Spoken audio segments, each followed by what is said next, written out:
नक्कीच. खालील उतारा मी मराठीत निबंधाच्या रूपात रूपांतरित केले आहे. वेदना आणि दुःखामध्ये अर्थ शोधणे. मानवी जीवनात वेदना आणि दुःख येणे ही अनिवार्य गोष्ट आहे.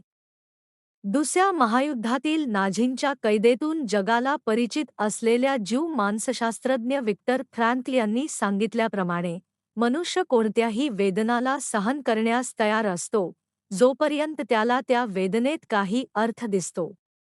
फ्रँकलने नाझी कॅम्पमध्ये कैद असलेल्या लोकांचे निरीक्षण करून हे निष्कर्ष काढले की, कोण टिकतो आणि कोण टिकत नाही, हे फक्त वय किंवा शारीरिक सामर्थ्यावर अवलंबून नसते, तर जीवनातील उद्देश आणि अनुभवांमध्ये अर्थ शोधण्याच्या क्षमतेवर अवलंबून असते.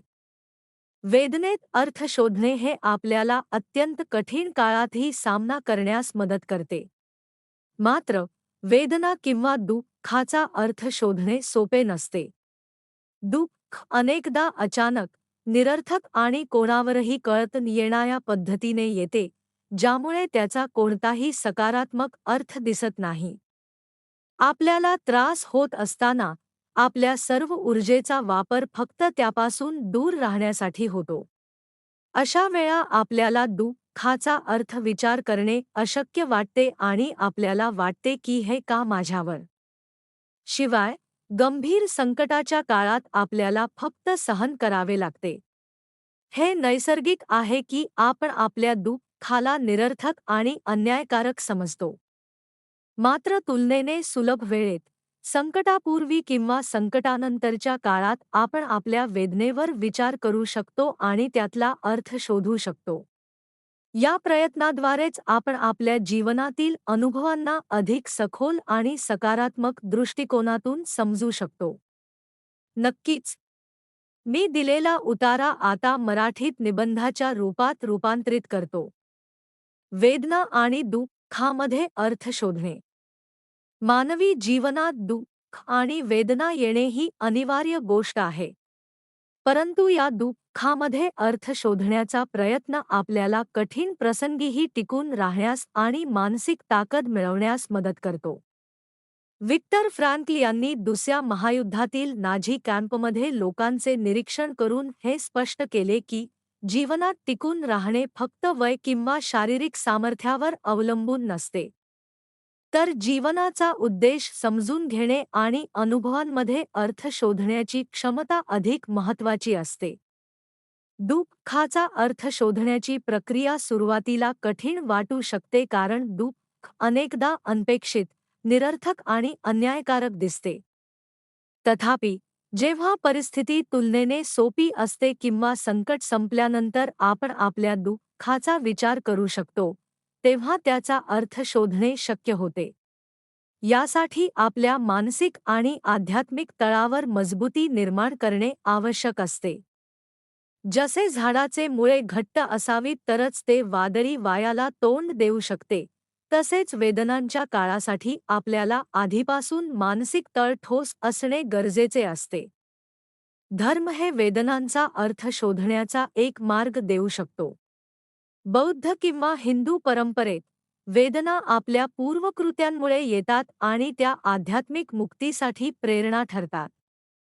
ज्यू ख्रिश्चन परंपरेत, जीवनात येणारे दुःख हे ईश्वराच्या सर्वोत्तम उद्देशाचे एक भाग मानले जाते. जरी त्या उद्देशाचे अंतिम रूप आपल्याला दिसत नसेल, तरी श्रद्धा आणि विश्वास आपल्याला दुःख सहन करण्यास मदत करतात. वेदना आपल्याला कठोर बनवू शकते, जीवनातील अनुभव अधिक समृद्ध करू शकते, तसेच आपल्याला संवेदनशील आणि करुणाशील बनवते. Doctor Martin Luther king, Jew यांनी म्हटले आहे, जे मला नष्ट करू शकत नाही, ते मला मजबूत बनवते.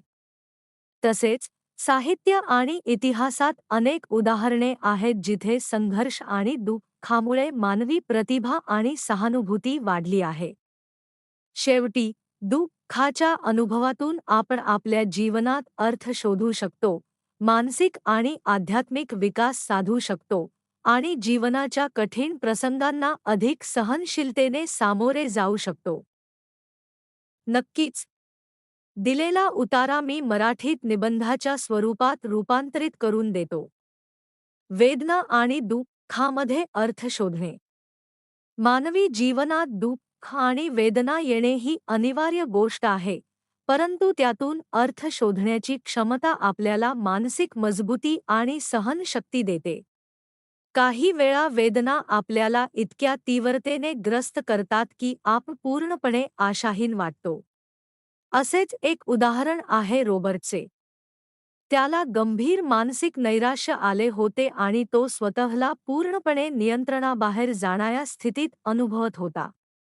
मात्र योग्य उपचार, औषधे आणि आधारामुळे तो हळूहळू सुधारला. त्याच्या पत्नी क्रेनने अनुभव सांगितला की दुःखाच्या या कठीण काळात त्यांनी एकमेकांशी भावनिक नाते अधिक गहन केले.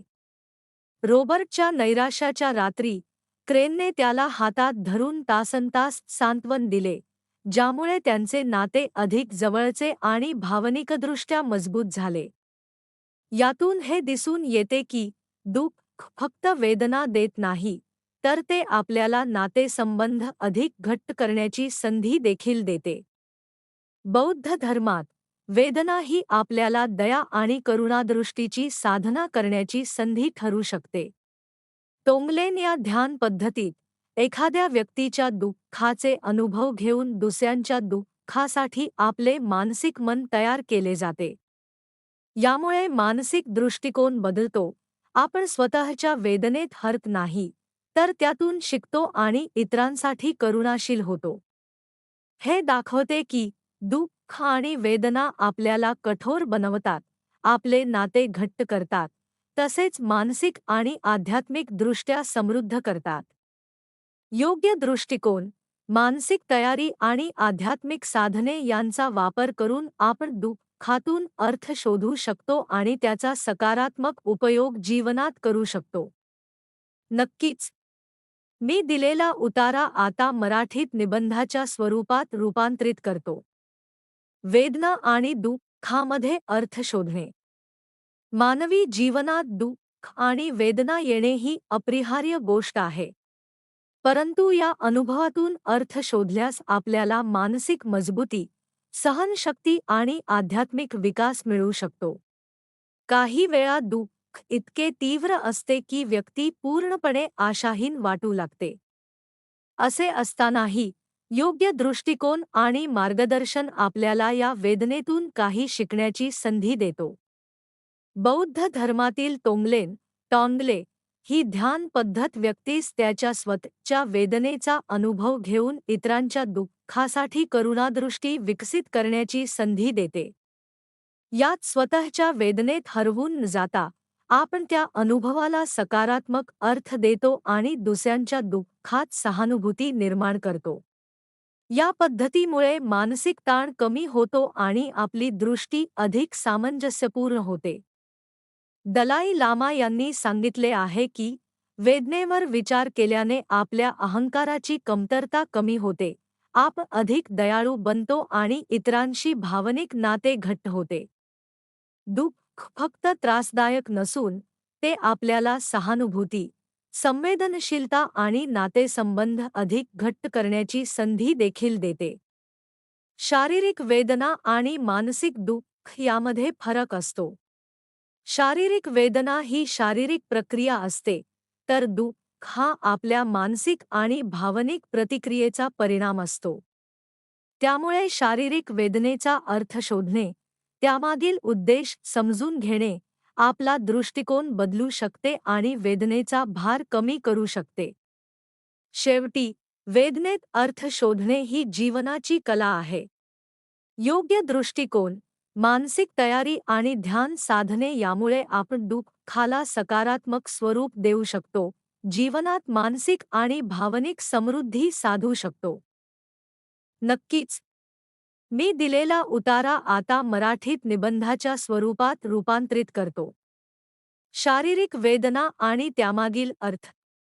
शारीरिक वेदना हा केवळ त्रासदायक अनुभव नाही, तर आपल्या शरीराचे रक्षण करणारा एक अत्यंत महत्त्वाचा जैविक यंत्र आहे. डॉ. पॉल ब्रंड, जगप्रसिद्ध हात शल्य चिकित्सक आणि कुष्ठरोग तज्ज्ञ यांनी त्यांच्या आयुष्यातील अनुभवातून शारीरिक वेदनेचा उद्देश आणि मूल्य समजून घेतले. त्यांनी भारतातील कुष्ठरोग रुग्णांवर काम करताना एक महत्त्वाची गोष्ट लक्षात घेतली: रोगामुळे होणारी विकृती थेट रोगजनक सूक्ष्मजीवामुळे नसून वेदना जाणविल्यामुळे होती. वेदना नसल्यामुळे रुग्ण आपल्या हातपायांचे नुकसान देखील लक्षात घेता चालत किंवा फिरत राहत होते आणि त्यामुळे जखमा अधिक वाढत होत्या. डॉक्टर ब्रंड यांनी शारीरिक वेदना फक्त त्रास म्हणून पाहता त्याला सतर्कतेचे साधन म्हणून पाहिले. वेदना आपल्याला तातडीने लक्ष देण्यास भाग पाडते, जखमेपासून वाचवते आणि भविष्यातील त्रासापासूनही संरक्षण करते. जरी वेदना अप्रिय असते तरी तिचा उद्देश अत्यंत परिणामकारक आहे. त्यांनी पेन इन्शुरन्स संकल्पना मांडली, ज्यात वेदनेपूर्वीच मानसिक तयारी करून आपण वेदनेचा अनुभव स्वीकारण्यास सक्षम होतो. डॉक्टर ब्रंडच्या मते आपला मानसिक दृष्टिकोन शारीरिक वेदनेच्या परिणामावर मोठा प्रभाव टाकतो. उदाहरणार्थ, एक बांधकाम कामगार आणि एक पियानो वादक यांना समान बोट जखमा झाल्या तरी बांधकाम कामगाराला वेदना कमी वाटू शकते, तर पियानो वादकाला ती अत्यंत दुःखदायक वाटू शकते, कारण त्याच्या जीवनातील आनंदाचा मुख्य स्रोत त्याच्या वादनात आहे. यावरून स्पष्ट होते की वेदनेच्या अनुभवाची तीव्रता आपल्याच्या मानसिक दृष्टिकोनावर अवलंबून असते. शारीरिक वेदना फक्त त्रास नाही, तर ती आपल्याला सावध करते, जीवनातील धोके समजण्यास शिकवते आणि योग्य मानसिक दृष्टिकोन ठेवल्यास ती सहन करण्यास आणि जीवनात मूल्य शोधण्यास मदत करू शकते. नक्कीच. मी दिलेला उतारा आता मराठीत निबंधाच्या रूपात रूपांतरित करतो. वेदना आणि दुःखामध्ये अर्थ शोधणे. शारीरिक वेदना हा केवळ त्रासदायक अनुभव नाही, तर आपल्या शरीराचे रक्षण करणारा आणि आपल्याला इतरांशी जोडणारा एक जैविक आणि मानसिक यंत्र आहे. डॉक्टर पॉल ब्रंड यांनी कुष्ठरोग रुग्णांवर काम करताना शारीरिक वेदनेचे महत्त्व समजून घेतले. वेदना नसल्यामुळे रुग्ण जखम झालेल्या अंगावर चालत किंवा हातपाय जळत देखील लक्षात घेत नसतात, ज्यामुळे आणखी नुकसान होते. यावरून दिसून येते की वेदना आपल्याला त्रास देत असली तरी ती आपल्याला सुरक्षित ठेवण्याचे साधन आहे. मानसशास्त्रीय अभ्यासांनी दाखवले आहे की वेदना केवळ शारीरिक नसून मानसिक दृष्टिकोनावरही अवलंबून असते. मेंदू वेदनेच्या सिग्नलला मूल्य आणि अर्थ देतो आणि आपण वेदनाला दुःखात रूपांतरित करतो. भीती, राग, अपराधी भावना, एकाकीपणा यामुळे वेदना अधिक तीव्र वाटू शकते. संशोधनानुसार मानसिक तयारी, दृष्टिकोन बदलणे आणि आधीच वेदनेची अपेक्षा ठेवणे या पद्धतींनी वेदनेच्या अनुभवाची तीव्रता कमी करता येते. शारीरिक वेदना केवळ चेतावणी देत नाही, तर ती आपल्याला आपल्या शरीराशी जोडून ठेवते. कुष्ठरोग रुग्णांच्या अनुभवातून दिसून येते की वेदना नसल्यास हातपाय फक्त साधनेसारखे वाटतात, जे आपल्या शरीराचा भाग नसल्यासारखे अनुभवतात. तसेच मानसिक आणि भावनिक दृष्ट्या अनुभवलेले दुःख आपल्याला इतरांशी जोडते. दलाई लामा यांच्या तोंगलेन ध्यान पद्धतीत आपल्या दुःखाचा अनुभव घेऊन इतरांच्या दुःखासाठी करुणादृष्टी विकसित करण्याची संधी मिळते. शेवटी वेदना आणि दुःख आपल्याला शारीरिक, मानसिक आणि भावनिक दृष्ट्या जागरूक करतात, आपली संवेदनशीलता वाढवतात आणि जीवनात अर्थ शोधण्याची संधी देतात. वेदनेत अर्थ शोधल्यास आपल्याला जीवनातील कठीण प्रसंग अधिक सामर्थ्याने सामोरे जाण्यास मदत होते. नक्कीच. मी दिलेला उतारा आता मराठीत निबंधाच्या स्वरूपात रूपांतरित करतो. शारीरिक वेदना आणि त्यामागील अर्थ. शारीरिक वेदना हा केवळ त्रासदायक अनुभव नाही, तर आपल्या शरीराचे रक्षण करणारा एक अत्यंत महत्त्वाचा जैविक यंत्र आहे. डॉ. पॉल ब्रंड, जगप्रसिद्ध हात शल्य चिकित्सक आणि कुष्ठरोग तज्ज्ञ, यांनी त्यांच्या आयुष्यातील अनुभवातून शारीरिक वेदनेचा उद्देश आणि मूल्य समजून घेतले. त्यांनी भारतातील कुष्ठरोग रुग्णांवर काम करताना एक महत्त्वाची गोष्ट लक्षात घेतली: रोगामुळे होणारी विकृती थेट रोगजनक सूक्ष्मजीवामुळे नसून वेदना जाणविल्यामुळे होती. वेदना नसल्यामुळे रुग्ण आपल्या हातपायांचे नुकसान देखील लक्षात घेता चालत किंवा फिरत राहत होते आणि त्यामुळे जखमा अधिक वाढत होत्या. डॉक्टर ब्रंड यांनी शारीरिक वेदना फक्त त्रास म्हणून पाहता त्याला सतर्कतेचे साधन म्हणून पाहिले.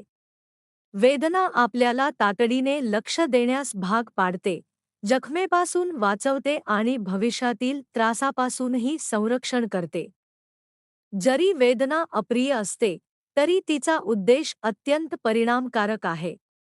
त्यांनी पेन इन्शुरन्स संकल्पना मांडली, ज्यात वेदनेपूर्वीच मानसिक तयारी करून आपण वेदनेचा अनुभव स्वीकारण्यास सक्षम होतो.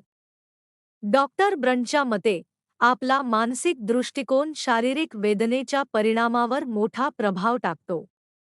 उदाहरणार्थ, एक बांधकाम कामगार आणि एक पियानो वादक यांना समान बोट जखमा झाल्या तरी बांधकाम कामगाराला वेदना कमी वाटू शकते, तर पियानो वादकाला ती अत्यंत दुःखदायक वाटू शकते, कारण त्याच्या जीवनातील आनंदाचा मुख्य स्रोत त्याच्या वादनात आहे. यावरून स्पष्ट होते की वेदनेच्या अनुभवाची तीव्रता आपल्याच्या मानसिक दृष्टिकोनावर अवलंबून असते. शारीरिक वेदना फक्त त्रास नाही, तर ती आपल्याला सावध करते, जीवनातील धोके समजण्यास शिकवते आणि योग्य मानसिक दृष्टिकोन ठेवल्यास ती सहन करण्यास आणि जीवनात मूल्य शोधण्यास मदत करू शकते. नक्कीच. मी दिलेला उतारा आता मराठीत निबंधाच्या रूपात रूपांतरित करतो. वेदना आणि दुःखामध्ये अर्थ शोधणे.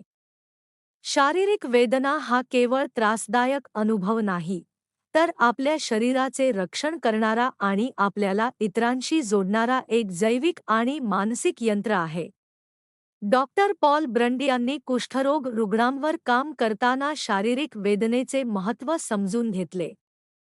वेदना नसल्यामुळे रुग्ण जखम झालेल्या अंगावर चालत किंवा हातपाय जळत देखील लक्षात घेत नसतात, ज्यामुळे आणखी नुकसान होते.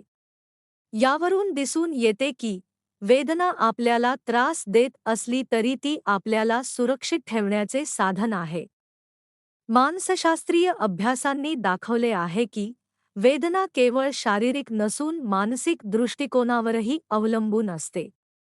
मेंदू वेदनेच्या सिग्नलला मूल्य आणि अर्थ देतो आणि आपण वेदनाला दुःखात रूपांतरित करतो.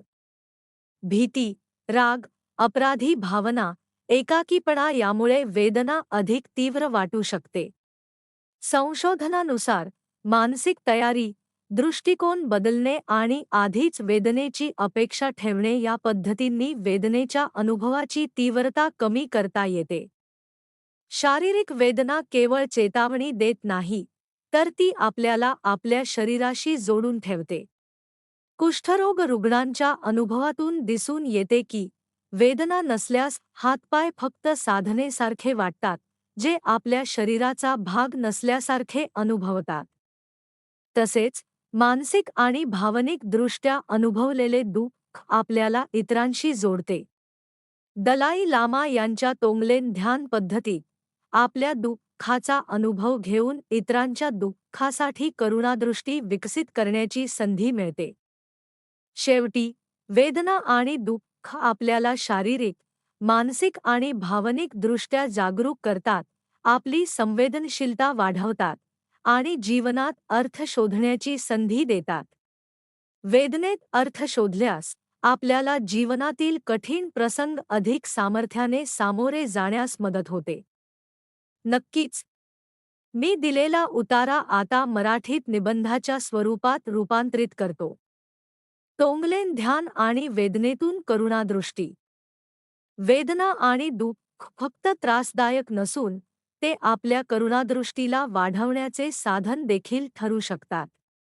बौद्ध धर्मातील तोंगले ध्यान ही पद्धत व्यक्तीला स्वतःच्या दुःखाचा अनुभव घेऊन इतरांच्या दुःखात सहभागी होण्याची संधी देते.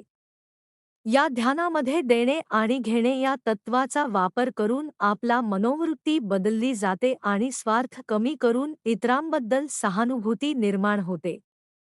या ध्यानाची सुरुवात असे करता येते: आपल्या डाव्या बाजूला गरजू, दुःखी, गरीब किंवा संकटात असलेल्या लोकांचा समूह मनात स्पष्टपणे पहा. उजव्या बाजूला स्वतःला स्वार्थी, इतरांच्या दुःखाप्रती असंवेदनशील असा एक व्यक्ती म्हणून कल्पना करा. मग आपण त्यामधल्या मध्यभागी, निष्पक्ष निरीक्षक म्हणून उभे आहोत असे समजा. नंतर लक्ष द्या की आपली नैसर्गिक प्रवृत्ती कुठे अधिक आहे, एकट्या स्वार्थी व्यक्तीकडे की गरजू लोकांकडे. आपण हे पाहतो की एका व्यक्तीपेक्षा अनेकांचे कल्याण अधिक महत्त्वाचे आहे. यानंतर गरजू लोकांकडे आपले लक्ष केंद्रित करा. त्यांना आपले यश, संसाधने आणि साधने मानसिकरित्या द्या. त्यानंतर त्यांचे दुःख, अडचणी आणि नकारात्मकता स्वतःवर घेण्याचे ध्यान करा. उदाहरणार्थ, सोमालियातील भुकेल्या मुलाचा विचार करा. त्याच्या दुःखात सहभागी व्हा आणि त्याच्या गरजा पूर्ण करण्यासाठी आपले मन, साधने, यश वापरल्याचे मानसिक दान करा. या पद्धतीद्वारे आपले मन करुणादृष्टीसाठी प्रशिक्षित होते, स्वतःच्या दुःखाचा अनुभव सकारात्मक रीतीने वापरता येतो आणि आपण मानसिक, भावनिक आणि आध्यात्मिक दृष्ट्या अधिक संवेदनशील बनतो. वेदनेचा हा अनुभव आपल्याला केवळ स्वतःसाठी नाही, तर इतरांसाठी देखील मूल्यवान ठरतो.